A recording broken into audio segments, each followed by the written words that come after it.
Hello students, in previous class we discussed activity. So what is that activity? When light travel from rarer to denser medium, then what happen?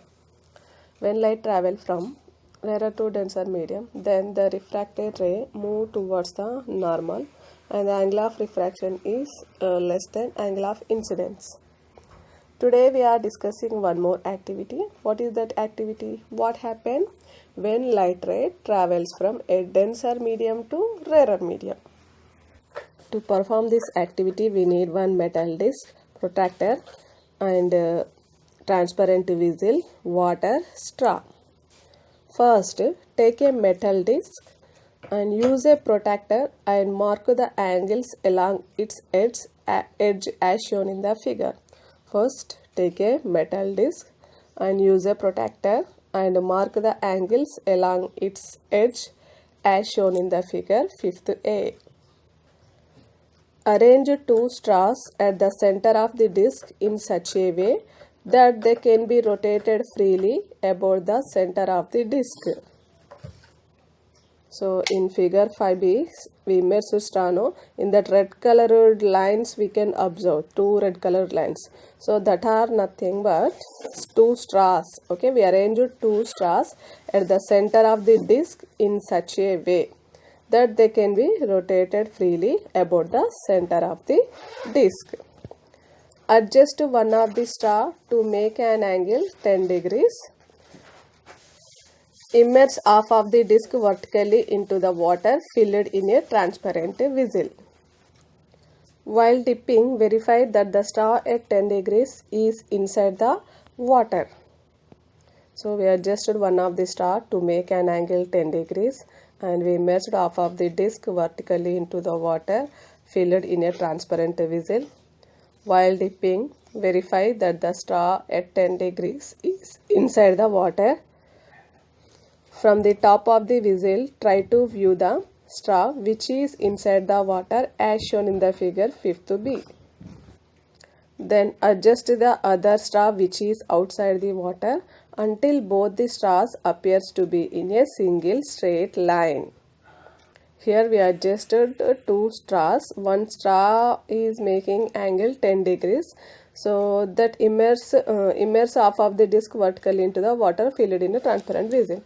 While dipping, verify that the straw is at 10 degrees inside the water. So we are immersed metal disc into the water now. So when we are immersing metal disc into the water, that the straw which is at 10 degrees that should be inside the water. Next, from the top of the vessel, try to view the straw which is inside the water as shown in the figure 5th B. Then adjust the other straw which is outside the water until both the straws appears to be in a single straight line.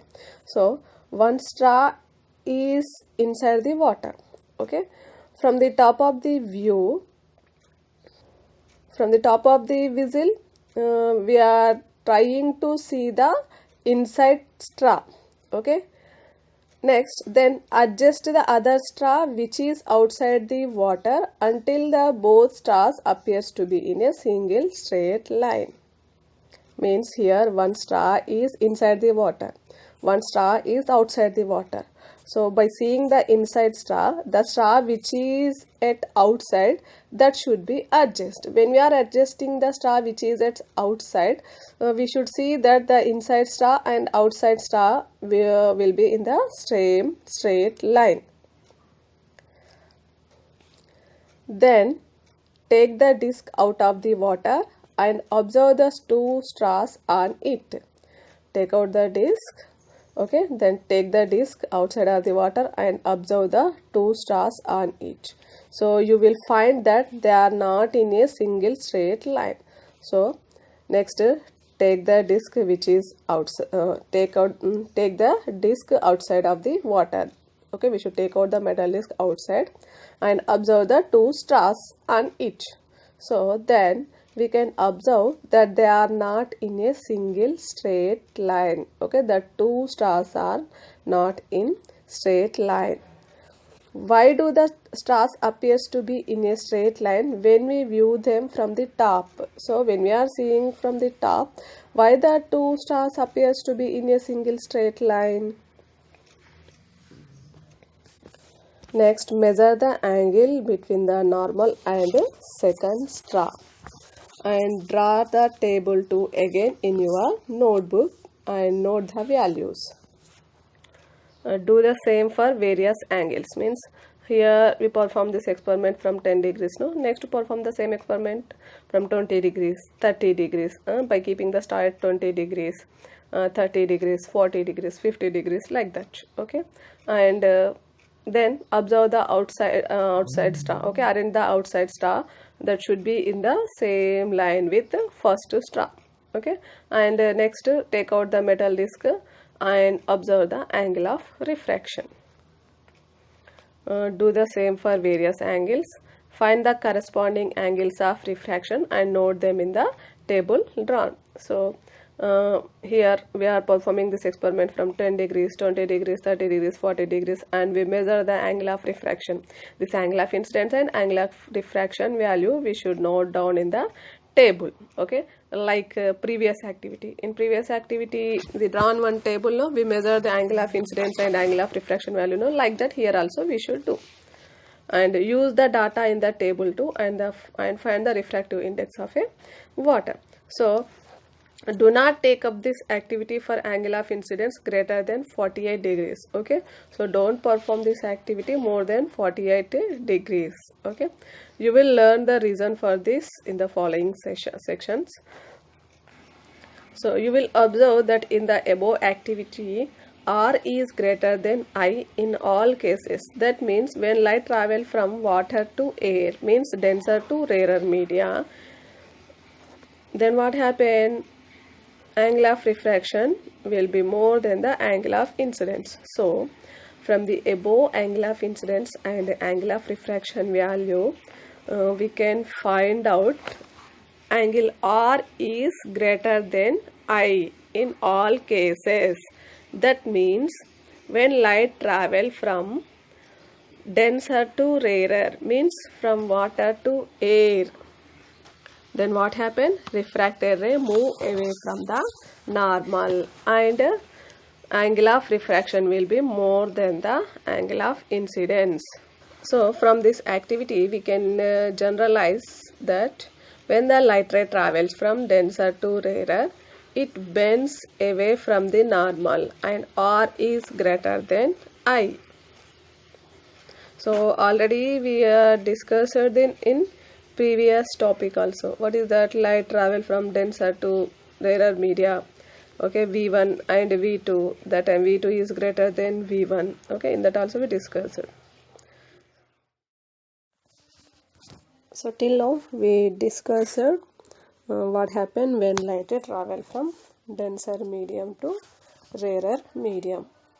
So here, when light travel from denser medium to rarer medium, R is greater than I, means angle of refraction is more than the angle of incidence. So you will observe that in the activity R is greater than I in all cases. That means when light travel from denser to rarer media, means water to air. So it behaves in an opposite way to the way to that we observed in lab activity 1. From this activity, we can generalize that when light ray travel from denser to rarer media, it bends away from the normal and R is greater than I. Is there any relationship between the angle of incidence and the angle of refraction?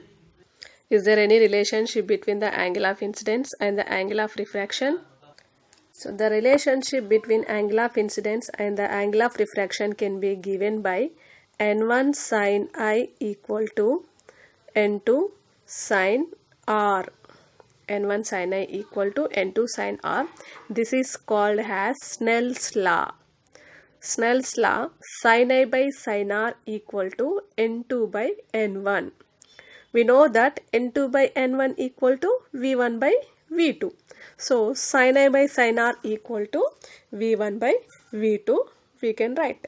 So when light travel from one medium to another medium, the ratio of speed is v1 by v2 and the ratio of refractive indexes is n2 by n1. Hence the angle of incidence uh, hence the angle of reflection and the angle of incidence will be follow sin A by sin R equal to v1 by v2. So when light travel from one medium to another medium, the ratio of speed is v1 by v2 and the ratio of refractive indexes is n2 by n1. Hence the angle of reflection and the angle of refraction will be follow sin A by sin R equal to v1 by v2. So Snell's law what? Sin A by sin R equal to n2 by n1 means it is the ratio of sine of angle of incidence to sine of angle of refraction. Now we will discuss derivation of Snell's law. Consider the following analogy to derive it. Let us imagine that person has fallen out of a boat and is screaming for help in the water at a point B as shown in the figure. So here once you observe the picture, a person is fallen in the water. Okay, so the person is at the point B and is seeking for help. Okay, so here we are at A. In this picture we can observe A and points B. No, A observe, we can observe point A, X and B.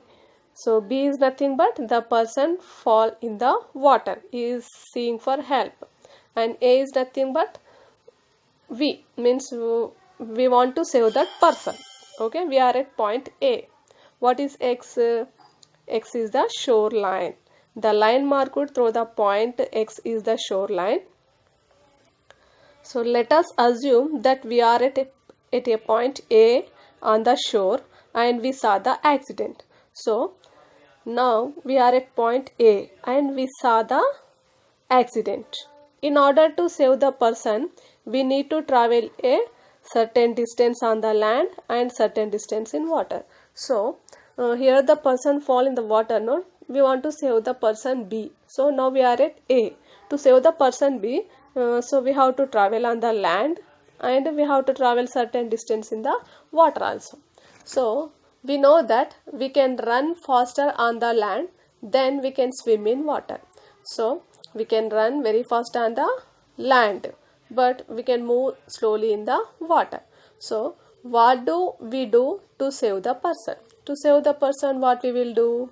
Which paths enable us to save the person in the shortest possible time? Do we go in a straight line? So to save the person, we will select the path which is taking least time to travel. Yes or no? Yes. Okay. So here by careful thought we would realize that it would be advantageous to travel at a greater distance on the land in order to decrease the distance in water, because we go much slower in water. So here the person fall in the water. So we are at A. To save the person, we have to select the path which is taking least time to travel. So here we can move fastly on the land. So we can move slowly in the water. So that's why we have to choose the path which is taking least time to travel. So by careful thought, we would realize that it would be advantageous to travel a greater distance on the land in order to decrease the distance in water, because we go much slower in water. For whatever speeds on the land and water, the final path that one has to follow to reach the person is ACB. So to reach the person, we have to follow the path ACB, and that this path takes the shortest time of all the possible paths. If we take any other route, it will be longer. So to save the persons, we have so many paths, means to reach from A to B, we have so many paths. So we can observe that paths in figure. So we have so many paths to save the person that we can observe in this figure, like ADB, ACB, like that we have so many paths. Okay, but we have to select the path ACB, that path taking shortest time when we compare with the all possible paths. Okay, if we take any other route, it will be longer. Okay, so if we plot a graph for the time taken to reach the person B against the position of at any point when we cross the shoreline, we would get a curve something like as shown in the figure. So here we have so many paths no to reach the person B. So if we plot the graph by taking the time on x-axis, by taking the distance values on y-axis, and we will get the graph which is shown in the figure 6b, like that we will get. Okay, so in this graph the distances from the point y to the points like D, C are taken as the value subset. Okay, so if you plot the graph between time and distance, then we will get the graph shown in the figure 6b. Here where C is the point on the shoreline, here C is the point on the shoreline, corresponds to the shortest of all possible time. So this C is the point on the shoreline. This path is taking shortest time to reach the person B. So let us consider a point D on the shoreline which is very close to the C, such that there is essentially no change in the time between the path ACB and ADB. So here we can observe the paths ACB and ADB like that. Okay, so here ACB path is there. Okay, that is taking least time to save the person. So near to C, one more point D is there. If we choose the path ADB, that also taking least time to travel, least time to save the person. Okay, so in this, which is better, ADB is better or ACB path is better? Now we will discuss. So here to save the person we have to select the path ACB. Okay, so but near to C, one more path ADB also there. So these two are approximately taking same time to save the person. Okay, so in this, which path is better to save the person, ACB or ADB? Okay, now we compare the paths ACB and ADB. Okay, so once you observe the paths AD and AC. Okay, so here one horizontal line is there, that is shoreline, means above the shoreline land is there, below the shoreline water is there. Okay, once you observe the paths AD and AC. Okay, so here we are observing the paths AC and AD, no? So these two paths on the land. If we draw a perpendicular line on this, okay, if we draw a perpendicular line DE, so draw one perpendicular line DE on the point D. Observe the paths. So here if we are going through the ACB path, okay, E to C distance we have to travel on the land more. Okay, okay, so when we draw a perpendicular line D at point D, okay, so E to C distance we have to travel more on the land. Okay, at the same time observe the paths CB and DB. Okay, observe the paths CB and DB. Now draw one perpendicular line at point C.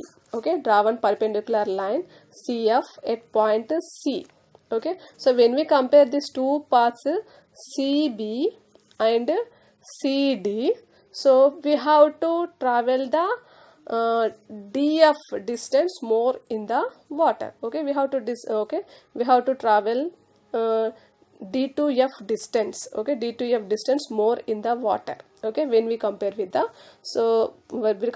path CB. Okay, C to B distance observe and D to B distance observe. When we compare these two paths, so D to F distance, that much distance more we have to travel in the land, but we will go slowly in the water, no? So it is better to travel on the land more. Okay, when we compare the paths ACB and ADB, we have to we can travel more distance on the land. By that we can save the time to travel in the water.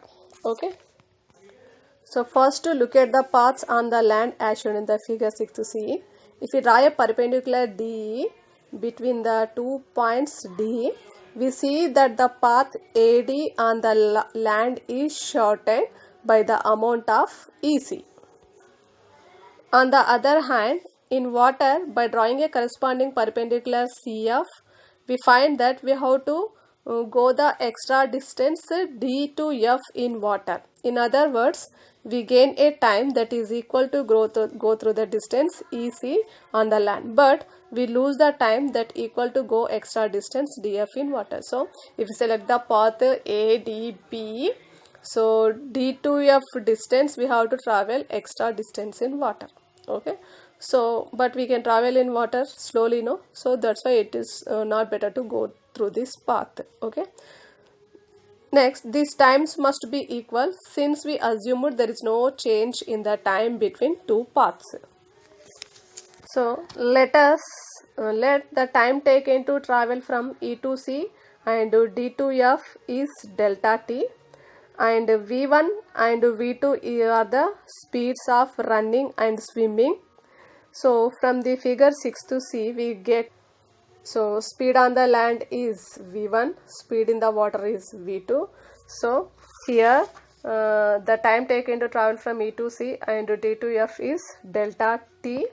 So from that we can write like this: EC equal to V1 into delta t.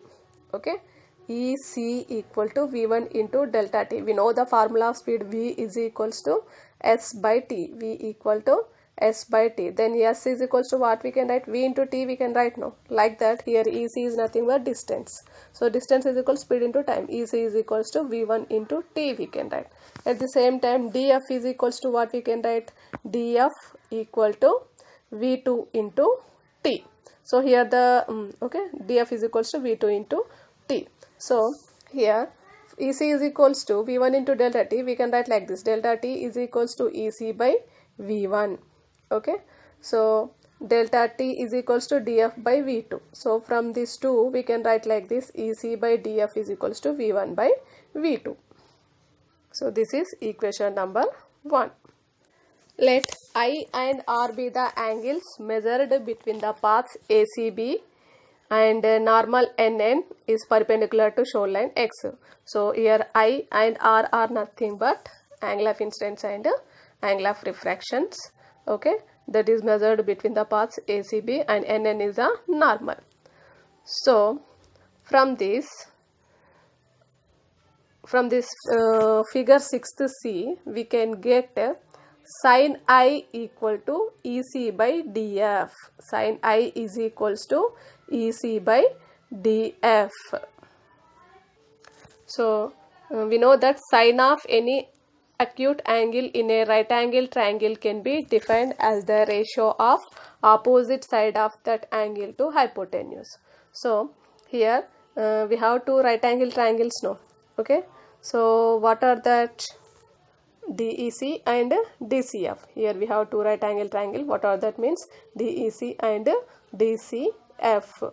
Okay, so when we draw one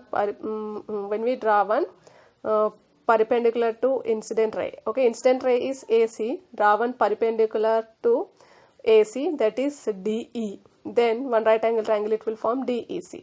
Okay, so now draw one perpendicular to refracted ray DB. So which perpendicular we drawn? CF. So CF, that perpendicular line we drawn to refracted ray DB. Okay, so one more right angle triangle is formed, that is DCF. So here we have two right angle triangle, DEC and DCF. So we know that sine of any acute angle in a right angle triangle can be defined as the ratio of opposite side of that angle to the hypotenuse. Okay, so from this we have two right angle triangles now. So what are that? DEC and DCF. From that, sin I equal to EC by DC. Then EC equal to, we can write DC sin I. Next, sin R equal to DF by DC. From this we can write DF equal to DC sin R. So substitute this EC and DF values in equation number 1. What is that equation number 1? EC by DF equal to V1 by V2. So EC is equals to what is there? DC sin I, and EF is equal, next DF is equals to what is there? DC sin R. Substitute that value in the place of EC by DF. Okay. So equation number 1 is EC by DF is equals to V1 by V2. EC is equals to DC sin I and DF is equals to DC sin R. Now substitute these values in equation number 1. Then what will come? DC sin I by DC sin R equal to V1 by V2. V1 by V2 is equals to, we know, N2 by N1. So DC get cancelled. Then what will come? Sin I by sin R equal to N2 by N1. Otherwise that we can write sin N1 sin I is equals to N2 sin R. This is called as Snell's law.